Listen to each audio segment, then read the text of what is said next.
사랑하는 성도님, 한 주간 평안하셨습니까? 예, 오늘 우리에게 주신 하나님 말씀은 구약성경 룻기 1장 19절에서 22절까지 말씀을 보도록 하겠습니다. 구약성경 룻기 1장 19절에서 22절입니다.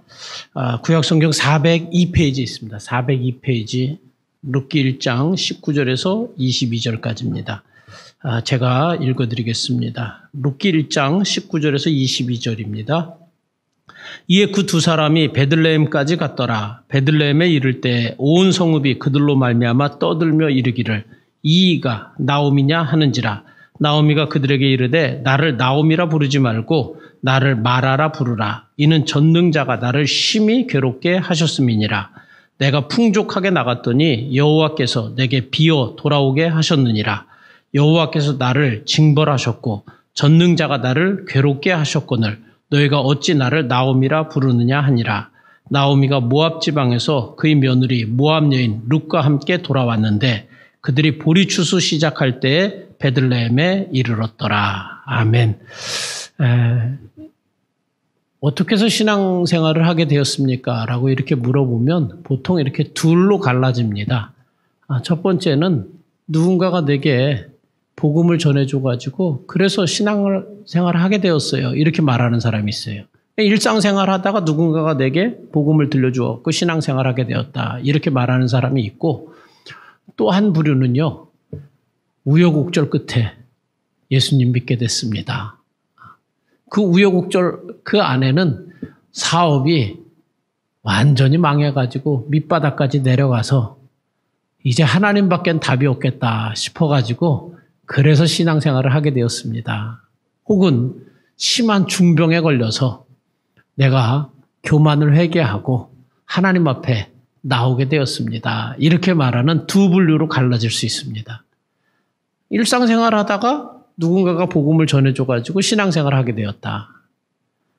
하나님 아니고서는 안 되겠기에 완전히 밑바닥까지 가서 그래서 하나님을 붙들게 되었습니다. 이런 두 부류로 이렇게 갈라지는데 어느 쪽이 더 많냐? 뒷부분이 더 많습니다. 사람들은 평안하고 괜찮을 때는 하나님 잘 안 찾아요. 그리고 믿으려고 하지도 않습니다. 그런데 완전히 어려워지고 내 힘으로 할 수 없게 되었을 때 그때에 하나님 아니고서는 안 되겠다 싶을 때 하나님을 찾고 하나님 앞에 매달리게 되는 그래서 신앙생활을 하게 된 그런 경우가 오히려 더 많습니다. 이 베들레헴 땅에서 살다가 모압으로 이주해 갔던 엘리멜렉의 가정, 이 나오미, 모압 땅에서 살면서 남편 잃고 두 아들 잃고 그리고 가진 재산 다 잃어버리고 빈털터리가 돼가지고 이제 모압에서 베들레헴으로 다시금 돌아옵니다. 근데 그 모압에서 베들레헴으로 다시 돌아오는 그 거리가 얼마나 되냐면 80km입니다. 80km. 80km인데 그게 뭐 오늘날처럼 고속도로가 있거나 뭐 그런 좋은 길이 아닙니다. 걸어오는 거예요. 두 여인이 늙은 시어머니 나오미하고 며느리 룻하고 걸어서 오는 겁니다. 근데 그 모압이 오늘날의 요르단입니다. 요르단. 모압과 암몬 여기는 요르단이에요. 그래서 그 요르단에서 그 이들이 걸어왔던 그 행적을 이렇게 가만히 보면 아르논 골짜기라고 있어요. 아르논 골짜기가 있는데 우리가 생각하는 그냥 보통 골짜기가 아닙니다. 엄청 깊고 엄청 또 높습니다. 그러니까 완전히 이렇게 협곡같이 이렇게 됐어요. 그래갖고 이 위에서 이렇게 내려다보면 저 밑에 사람이 비행기 타면 점 보이듯이 건물 점 보이듯이 그렇게 보입니다. 사람이 거의 안 보여요. 그러니까 험하게 그 비탈을 내려갔다가 다시 올라와야 돼. 그 아르논 골짜기. 그런 식으로 해가지고 걸어서 80km를 걸어오는데 이 두 여인이 걸어오는 그 길로서는 쉽지 않은 길입니다. 또 오는 도중에 뭐 갖가지 위험한 일들도 많이 만날 수 있죠. 짐승의 위험이라든가 또 사람의 위험 이런 것들도 만날 수가 있죠.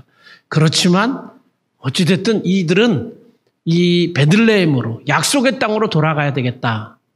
약속의 땅에 나도 일원이 돼야 되겠다라는 그 마음으로 이제 베들레헴으로 돌아오게 되었고 마침내 오늘 본문에는 돌아오게 되었습니다.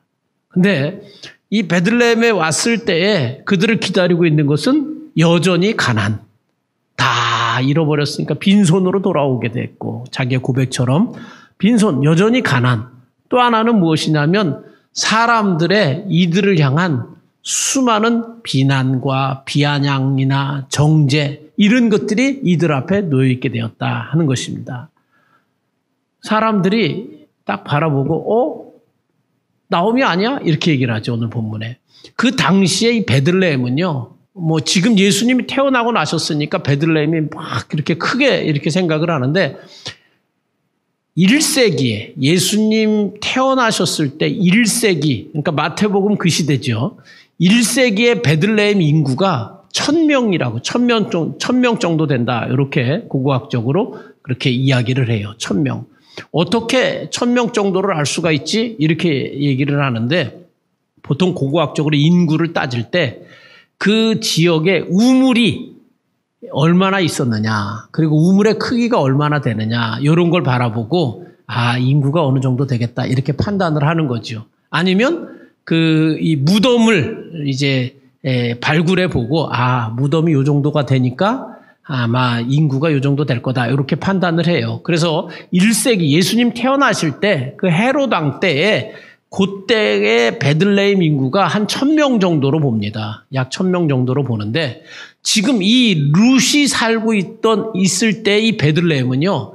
저기 뭐 포로 시기도 아니고 왕들이 다스리는 시기도 아니고 훨씬 전에 저 구약의 사사기의 시대입니다. 그러니까 이미 예수님 태어날 때는 그래도 큰 도시라고 생각하고 한 1000명 정도 보는데 이 사사기 시대는요. 인구가 아주 정말 몇 명 안 되는 조그만 도시야. 뭐 300이나 됐을까? 아니면 그것도 안 되겠죠. 그러면 동네 사람들이 다 아는 거예요. 우리 동네도 어렸을 때 300호가 가옥이 살았는데 다 아는 거예요. 누구 내 집 아들, 누구 다 아는 거죠. 그 집에 무슨 일이 일어났는지. 나오미가 그 베들레헴을 떠난 지가 10년이 되었거든요. 10년이면 어른이 돼서 떠났으니까 다 아는 거예요. 10년 만에 봐도. 그러니까 오늘 본문에도 이는 나오미가 아니냐라고 이렇게 말하잖아요. 그죠? 다 아는 거야. 근데 그 사람들이 뭐 또 알아요? 우리 흉년 들었을 때 다 팔고 모압으로 살기 좋은 곳이라고 갔는데 저렇게 빈털터리가 돼갖고 쫄딱 망하고 왔네?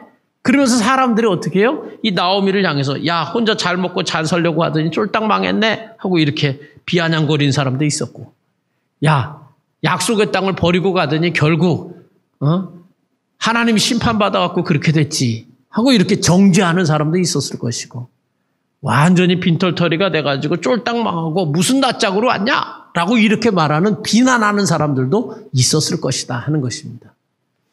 근데 나오미가 그 모압에서 이 베들레헴으로 올 때에 이런 생각 안 해보고 왔겠어요? 아무 생각 없이 왔겠어요?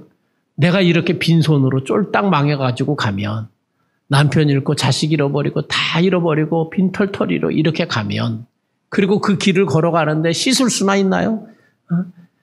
그러고 그냥 완전히 거지꼴을 하고 가는 거지요. 출발할 때도 그런 생각을 해봤겠고 오면서도 그런 생각 왜 안 해봤겠어요? 사람들이 나를 뭐라고 말할까? 사람들이 나를 얼마나 비아냥거리고 얼마나 비난하고 얼마나 정죄할까? 이런 생각 나오미가 안 했겠어요? 그런 생각 다 했으면서도 나는 베들레헴으로 가야 되겠다. 약속의 땅으로 가야 되겠다. 하나님의 약속의 그 백성이 나도 돼야 되겠다. 그 마음으로 나오미가 다시금 돌아오는 거지요.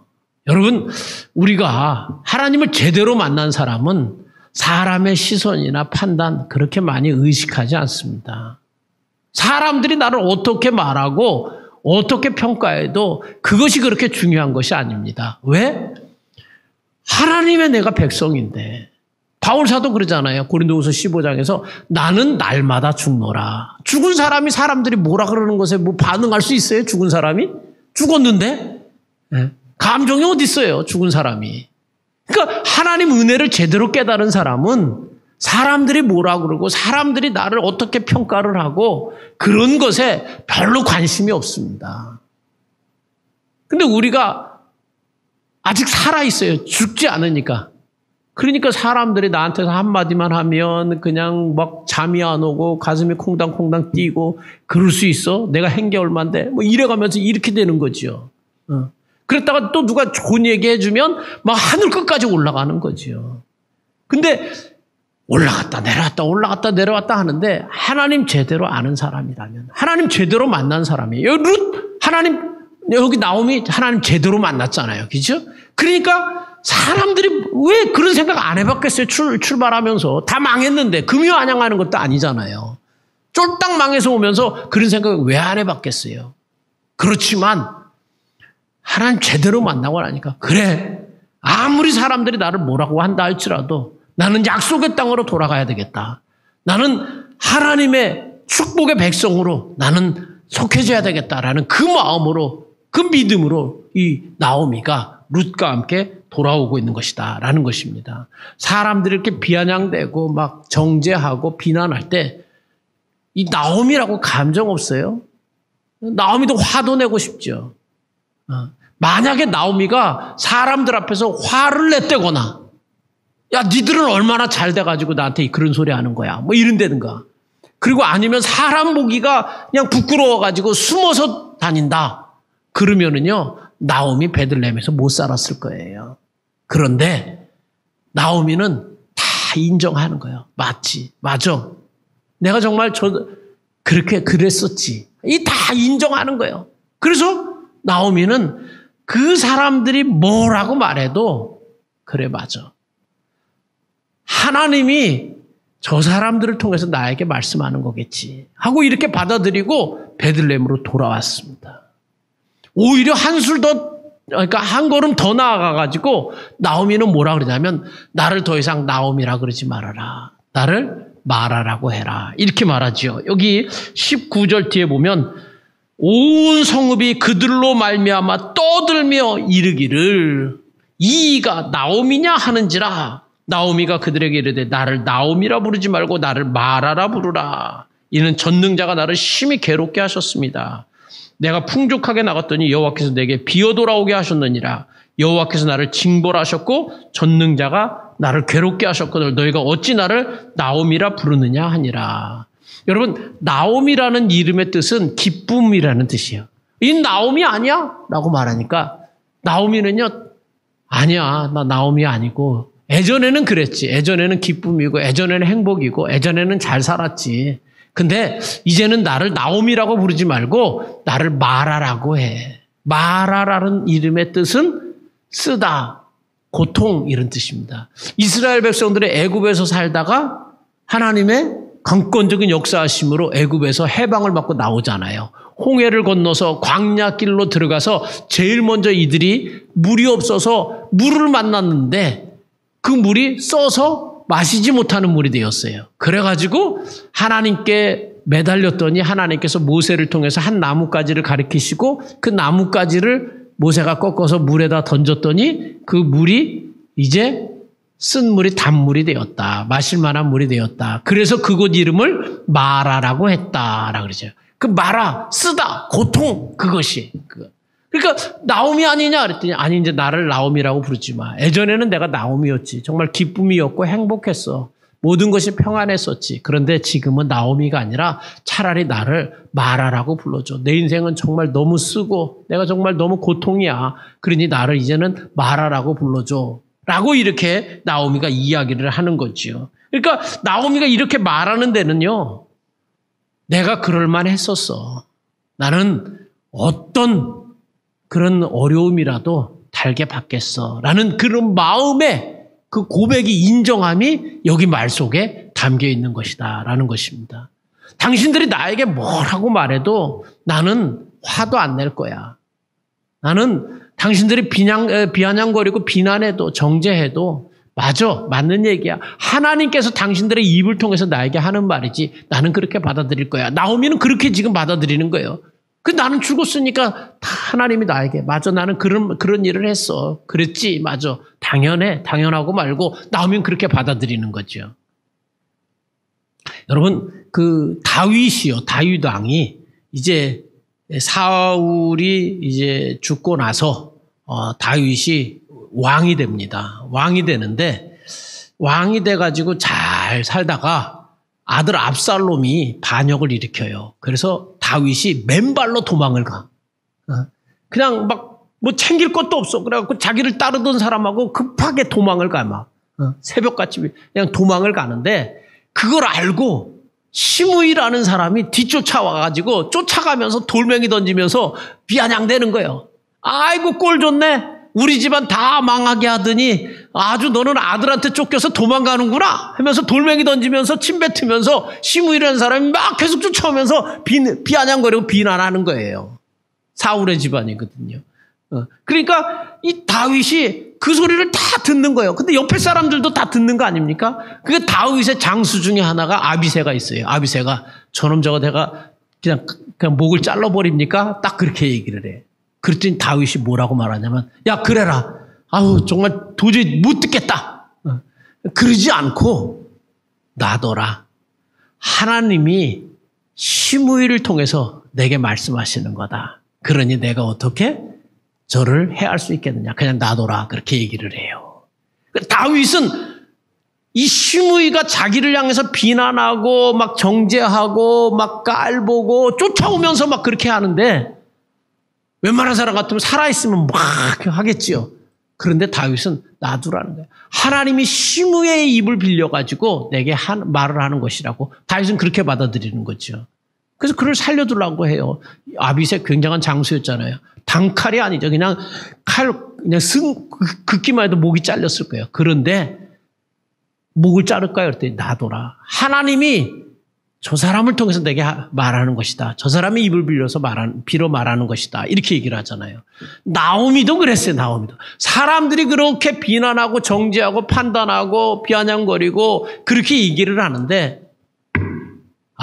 하나님이 저 사람들을 통해서 내게 하시는 거구나. 그러니까 그대로 다 그래 맞아. 나 그런 사람이야. 나 그런 사람이야. 다윗이 그냥 이 나오미가 그냥 다 받아들였다라는 것입니다. 여러분 사람들이 혹시나 여러분들에 대해서 함부로 평가하고 함부로 말한다고 할 때 하나님이 저 사람의 입을 빌어서 내게 말을 하는 거구나 라고 이렇게 받아들일 수 있게 되기를 바랍니다. 네가 몰라서 그렇지 난 더한 사람이야. 그렇게 받아들일 수 있게 되기를 바라요. 그러면요 반드시 하나님께서 그를 신앙적으로 성숙하게 만들고요. 하나님께서 그 사람을 약속의 유업을 받는 사람으로 반드시 만들어 주실 것입니다. 다윗도 회복시켜 주잖아요. 나오미 이제 우리가 앞으로 보는데 엄청나게 하나님께서 그를 회복시켜 주시고 약속의 유업을 받게 하시잖아요. 여러분 막 사람들이 우리한테 공격해오고 말을 할 수가 있어요. 그거 하나님께서 저 사람 입을 통해서 내게 말하는 거지. 나는 죽었으니까. 나는 날마다 죽노라. 나는 십자가 안에서 내가 그리스도와 함께 십자가에 못 박혔나니 그런즉 이제는 내가 산 것 아니요 오직 내 안에 그리스도께서 사신 것이라. 나는 죽었습니다. 하고 그렇게 하나님이 저 사람의 입을 통해서 내게 말씀하시는 거지. 라고 이렇게 우리가 받아들이게 된다면 신앙도 성숙해지고 다윗처럼 나오미처럼 하나님의 신앙의 약속의 유업을 받는 사람들이 다 될 줄로 믿습니다.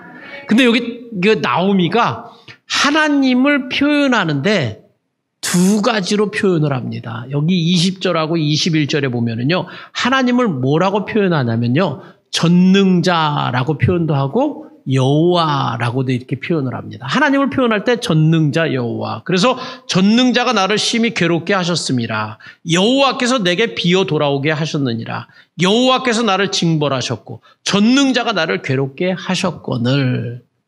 나오미의 이 하나님을 표현하는 이 단어 속에 전능자 여호와 이 단어 속에 나오미의 바램과 기대가 여기 담겨 있어요. 왜냐면은요.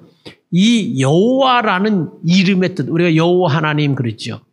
야훼, 야훼라고도 말을 해요. 이제 번역을 해보니까 예전에 보니까 이게 오히려 야훼나 야훼가 더 가깝다 해가지고 여호와보다는 신성 사문자라고 그 네 가지 글자를 지금 야훼나 야훼라 이렇게 읽기도 해요. 그래서 우리는 보통 이제 여호와라는 말로 이렇게 익혀졌으니까 여호와라고 이렇게 말을 하는데 이 다 같은 말입니다. 야훼, 야훼가 맞다 그러고 야훼가 맞다 그러고 여호와로 그냥 쓰자라고 이렇게 얘기도 하는데. 다 같은 말인데 요 말의 뜻이 있어요. 요 말의 뜻은 여호와라는 그 뜻은 약속대로 이행하시는 하나님 그런 뜻이에요. 약속대로 이행하시는 하나님.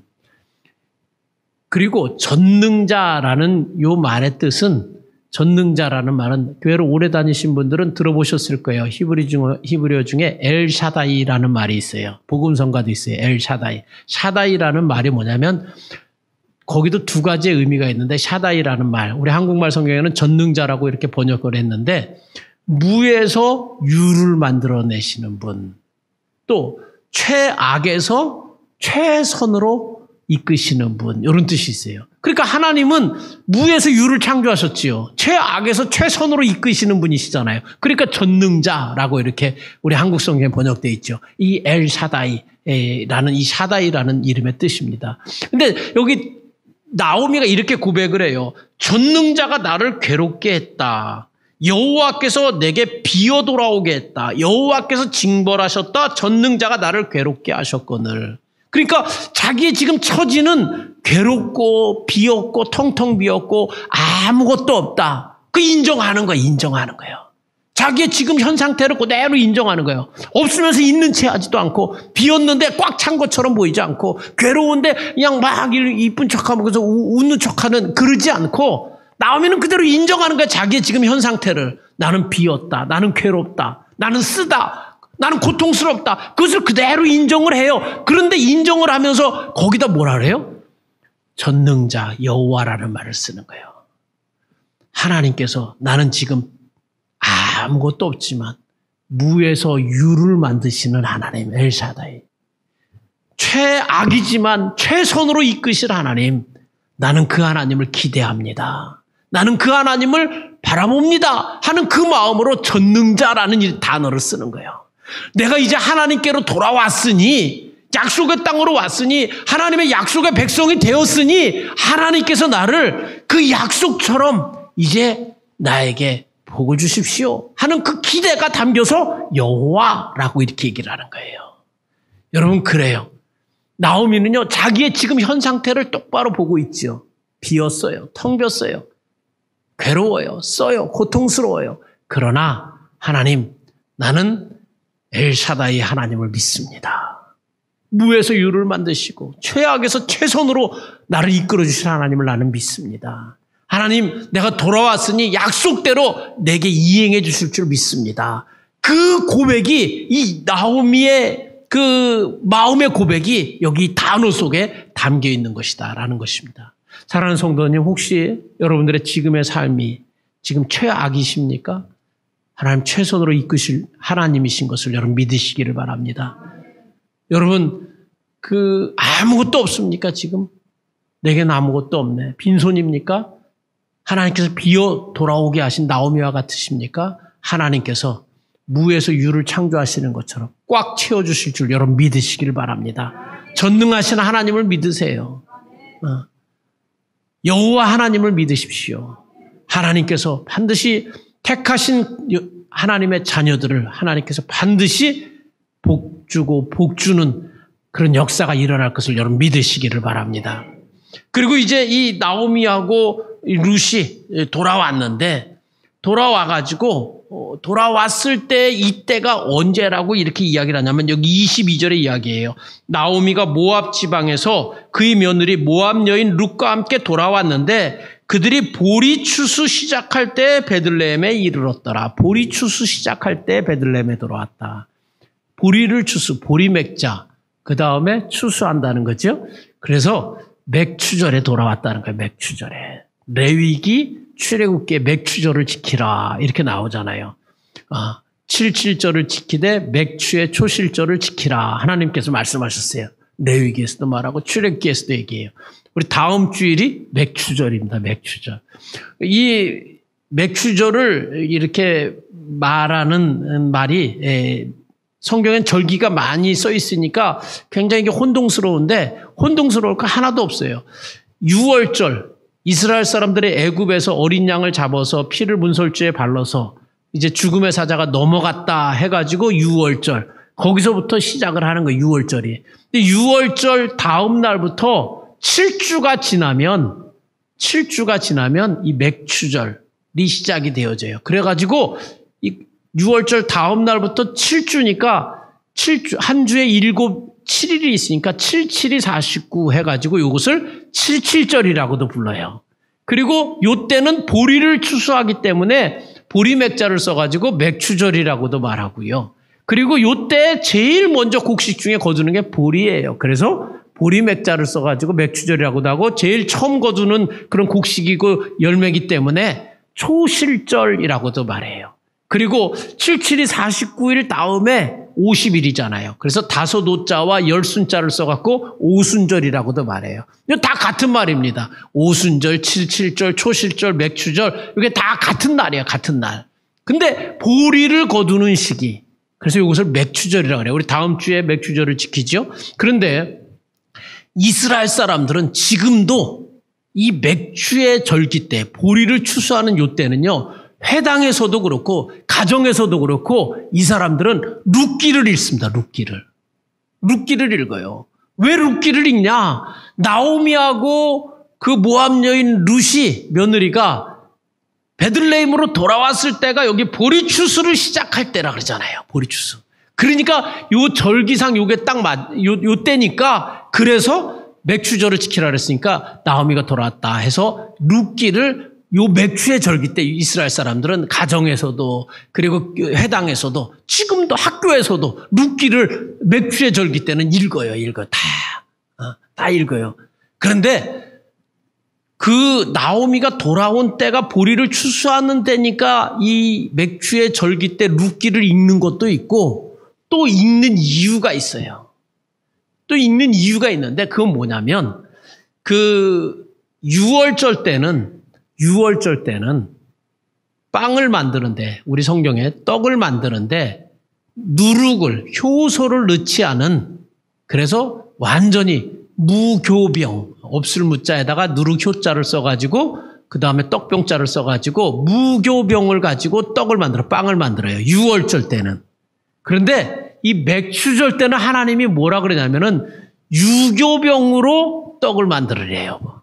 유교병으로 떡. 거기다가는 그러니까 6월절 때는 빵을 만드는데 거기다 효소 누룩을 넣지 말고 만들어라. 무교병으로 만들라. 그런데 이 맥추의 절기 때는 하나님께서 레위기에 보면은 누룩을 넣고 효소를 넣고 거기다가 빵을 만들라는 거예요. 여러분 효소를 넣으면 레위기 23장 17절에 나와요. 근데 이 효소를 넣으면 이 누룩이 이 밀가루 반죽을 부풀어 오르게 하잖아요. 그러니까 번성한다. 그리고 풍족해진다라는 그런 의미로 그러니까 처음 열매를 하나님 앞에 드리면서 하나님께서 일부러 유교병으로 떡을 만들라고 하신 것은 네 믿음을 내가 보고 부풀어 오르게 하겠다. 번성하게 하겠다.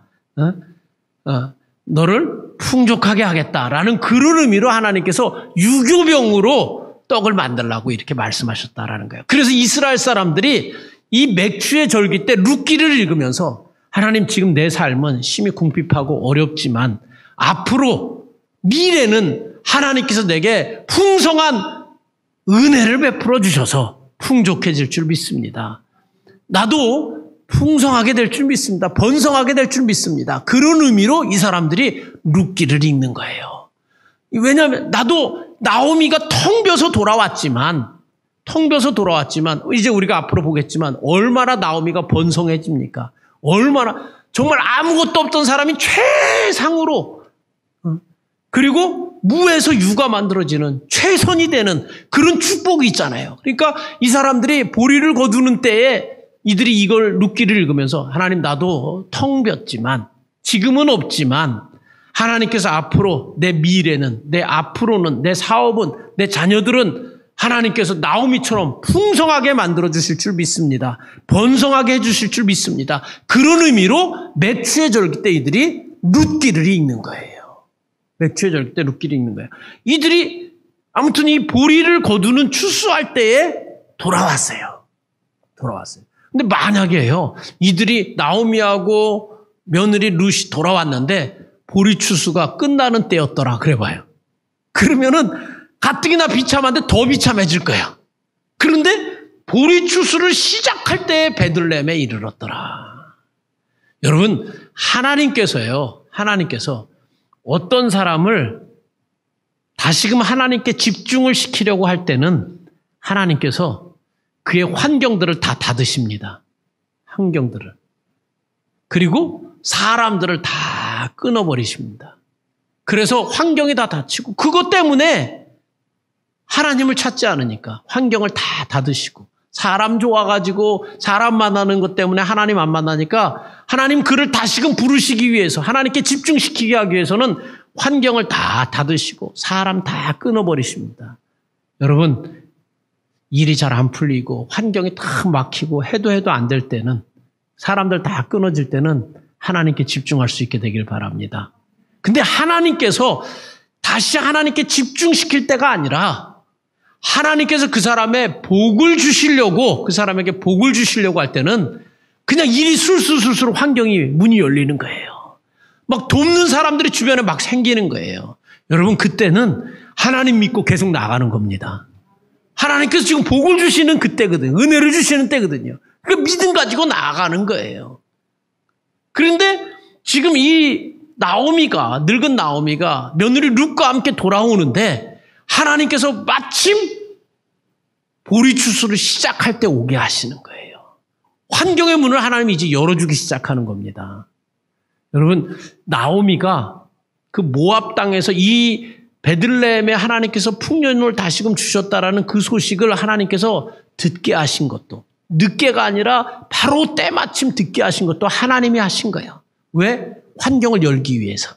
그리고 나오미가 조금 있다가 가지 나중에 가지 여인이 어떻게 그 먼 길을 갈 수 있어? 그 아르논 골짜기를 건너가야 되는데 뭐 이러면서 나오미가 자꾸 미뤘다면 그 보리추수 끝나고 왔을지도 몰라. 그런데 하나님께서 재촉해가지고 환경을 그렇게 몰아가가지고 행동으로 결단하게 해서 마침내 보리추수를 시작할 때 딱 오게 하셨다는 거예요. 그때는 뭐 지금처럼 뭐 기계가 있어서 추수를 하는데 뭐 하루 이틀에 하는 게 아니라 보통 한 2개월 걸렸다 그래요. 2개월. 그러니까 2개월 동안 그냥 아무것도 없어도 그냥 이삭만 주스로 다녀도 2개월은 먹고 살 수가 있는 거예요. 빈털털이라도 2개월은 먹고 살 수 있는 거예요. 그러니까 다음 주부터 이제 나오는데 이삭 주스로 나가잖아요. 이삭 주스로 나가는 거예요. 하나님께서 축복해 주시기 위해서 환경을 그렇게 열어주시기 시작했다는 거예요. 뿐만이 아니라 이제 다음 주부터 나오는 보아스라는 인물이 나오는데 하나님은 이 가문을 확 들고 일으킬 그런 유력한 사람을 하나님이 또 준비하는 거예요. 하나님이 복 주실 때는 이렇게 환경의 문도 열어주시고 사람도 준비시켜 주시는 거예요. 나오미가 정말 모압을 베들레헴을 떠날 때는 하나님 없어도 살 것 같아서 떠났지만 쫄딱 망하고 나서 다 잃어버리고 나서 하나님 없으면 안 되겠습니다 하고 이렇게 돌아오니까 하나님께서 환경의 문들을 열기 시작하고 좋은 사람들을 하나님께서 만나게 하시면서 나오미의 인생이 다시금 텅 빈 인생에서 꽉 채워진 인생으로 최악에서 최선으로 무에서 유로 만드는 그런 역사가 일어났다 하는 것입니다. 사랑하는 귀한 성도님, 우리 이 룻기를 우리가 늘 상고할 때에 그리고 이 맥추의 절기를 우리가 지키게 될 때에 지키면서 우리가 나아갈 때에 하나님께서 여러분들의 삶에 꼭 가정에 환경의 문들을 열어주시는 역사가 있게 되기를 바랍니다. 하나님께서 예비했던 유력한 사람들을 여러분들이 꼭 만날 수 있는 그런 축복이 있을 수 있게 되기를 바랍니다. 이런 축복받은 번성하는 이런 크게 부풀어 오르고 풍족해지는 이런 축복이 우리 성도님들 가운데 있게 되기를 주의 이름으로 축원합니다. 기도하겠습니다.